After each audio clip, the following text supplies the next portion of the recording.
Olá, irmãos, a graça e a paz do nosso Senhor Jesus Cristo.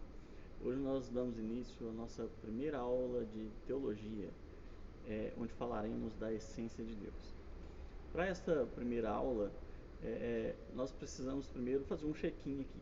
Nesse check-in nós já devemos apresentar de que a base que teremos para buscar essa essência de Deus será as Escrituras Sagradas. Nós temos então nas Escrituras a suprema e única infalível fonte de teologia. Então é através das Escrituras Sagradas que buscaremos a essência de Deus.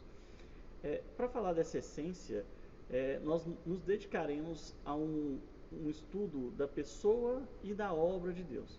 Para isso nós dividiremos em 8 partes, sendo a primeira parte a essência de Deus, unidade e singularidade, trindade de Deus, os atributos de Deus, os decretos de Deus, a obra de Deus, a doutrina de preservação e a doutrina da providência.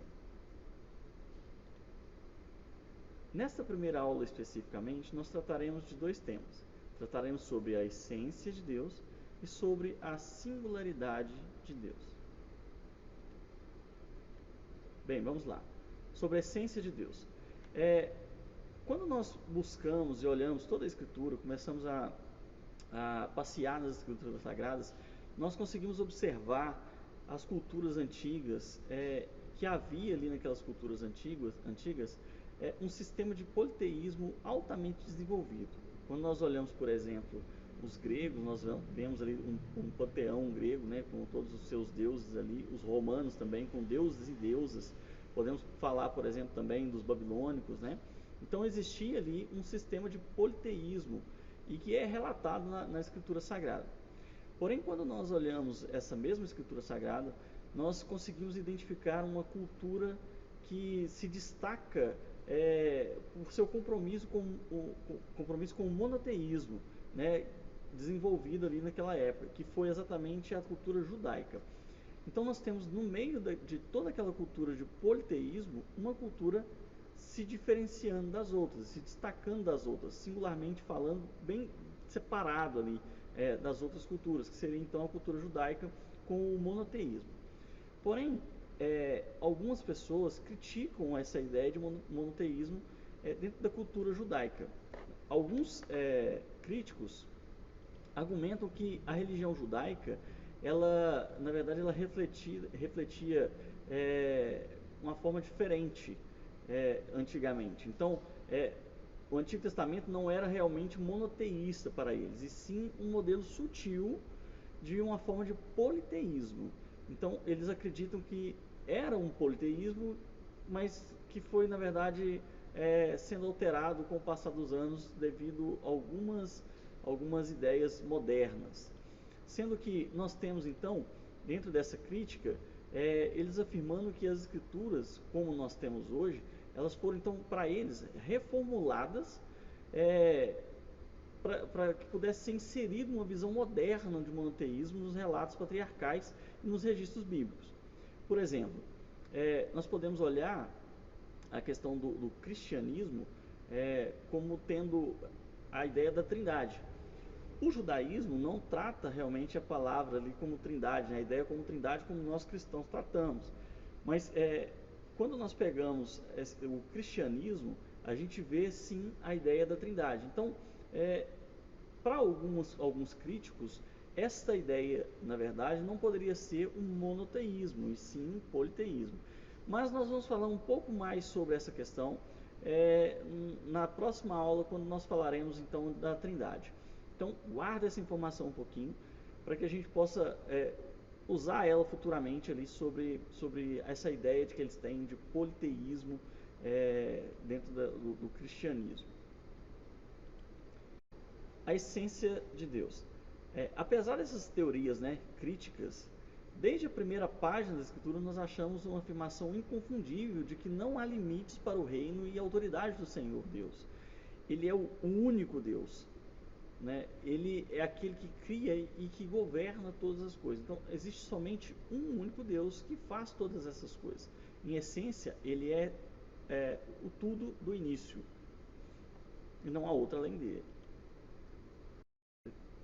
unidade e singularidade. Grande ênfase foi colocada nessa questão de unidade de Deus pela comunidade de Israel no Antigo Testamento. Quando nós pensamos, por exemplo, na Shema, que é referida ali no livro de Deuteronômio, a Shema era recitada na liturgia israelita e estava profundamente arraigada na consciência do povo. Quando nós vemos, por exemplo, Deuteronômio capítulo 6, verso 4 e 5, ele diz assim: Ouve Israel, o Senhor nosso Deus é o único Senhor. Amarás, pois, o Senhor teu Deus de todo o teu coração, de toda a tua alma e de toda a tua força. Então nós temos aqui a Shema sendo realmente essa chamada realmente, né?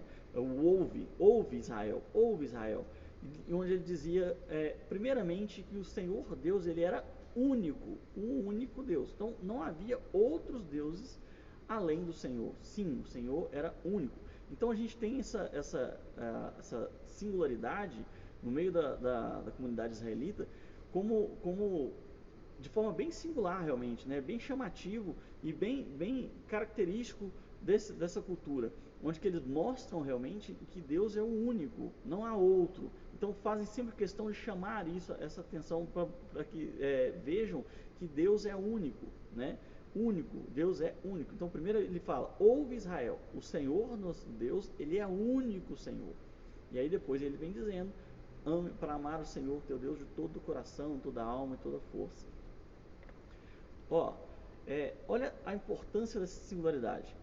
Esse anúncio da natureza de Deus, né, a unidade e a singularidade, era tão central na vida religiosa do povo que esse ponto deveria ser comunicado aos filhos por meio de instrução diária. Então, dia após dia, eles ensinavam aos seus filhos que o Senhor Deus era único, havia um único Deus, um único Deus. Lembra que eles estão no meio de povos que vivem um politeísmo. Então, chamar a atenção diariamente aos seus filhos era garantir que esses filhos, quando crescessem, entenderiam sim que havia um único Deus e que não deveria se ir em busca de outros deuses, mas sim um único Deus. Então as pessoas deveriam colocar nas suas mãos, na sua fonte, nos umbrais de suas casas, e isso representava, na verdade, que eles deveriam o tempo todo pensar e falar sobre ele em todo o tempo, né? Inicialmente, essa ideia colocada por Moisés ali de colocar nas suas mãos, na sua fronte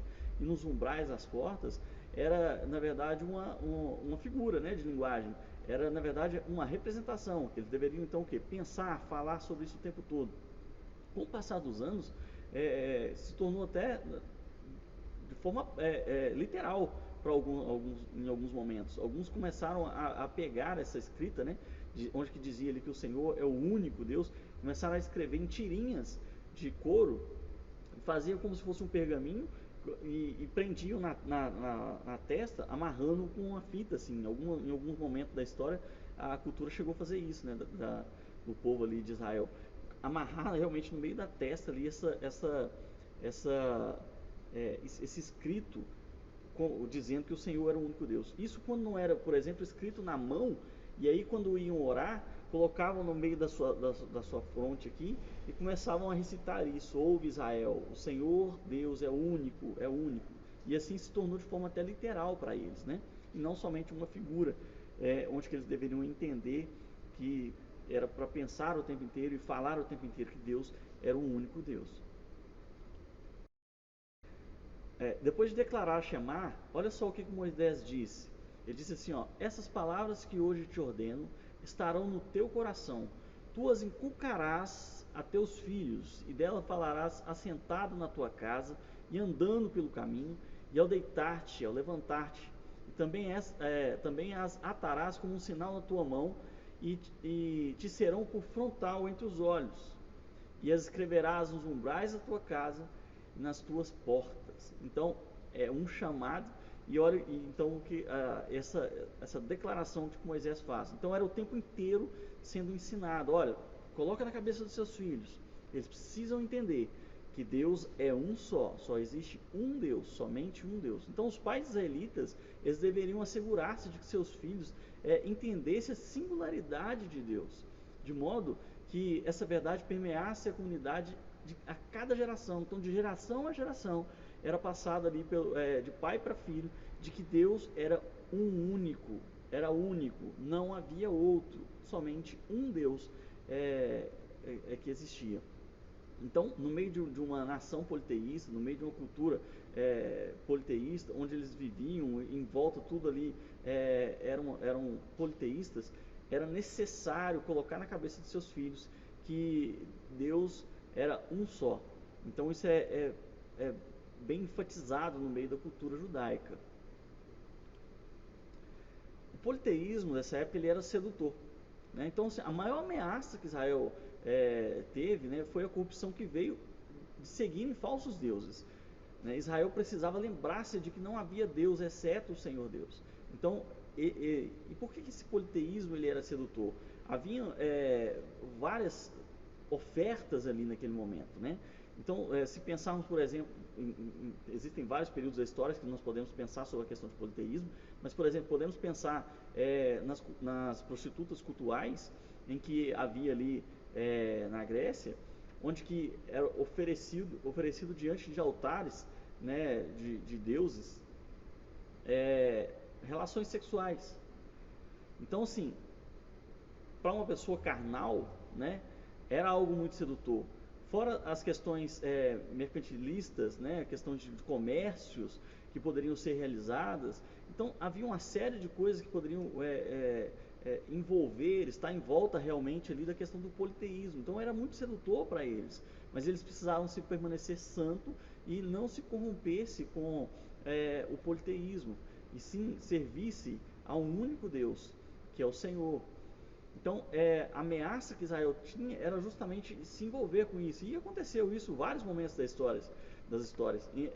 Muitas vezes Israel foi levado cativo, né, o cativeiro babilônico, por exemplo, está sempre relacionado ao fato de deixarem o Senhor de alguma forma. Então começam a se envolver com outros deuses. O maior pecado de Salomão está relacionado, na verdade, a esses envolvimentos com essas outras culturas, né, fazendo alianças com outras culturas e envolvendo com deuses que não eram deuses de verdade. Então, assim, o tempo inteiro, nós vemos no meio da cultura judaica, a cultura de Israel, a ideia de que precisa ser fixado no coração de todo o povo, de toda a nação, de que Deus é um só. Então, por vários momentos da história, houve corrupção e essas corrupções estão relacionadas a se entregar, né, a uma ideia politeísta, né? Vemos isso acontecendo com os reis de Israel, em que muitas vezes se voltaram para ídolos, né? E então isso se tornou uma corrupção no meio de Israel. E é justamente em cima disso que nós vemos desde lá do início a palavra sendo enfática com relação a não se envolver com o politeísmo, e sim ter um único Deus. A singularidade é exibida no primeiro dos 10 mandamentos. Olha só, quando nós temos ali Êxodo capítulo 20, verso 3, ele diz: não terás outros deuses diante de mim. Não terás outros deuses diante de mim.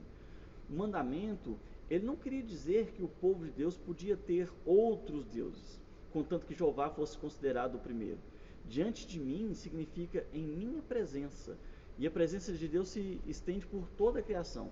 Portanto, quando Deus ordenou, não terás outros deuses diante de mim, ele estava dizendo que não há outros deuses, porque ele sozinho reina como deidade.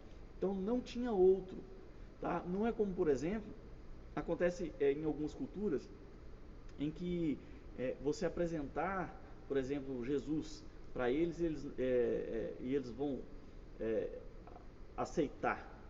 Mas quando você diz, por exemplo, que ele tem que ser o único, aí eles garram, né?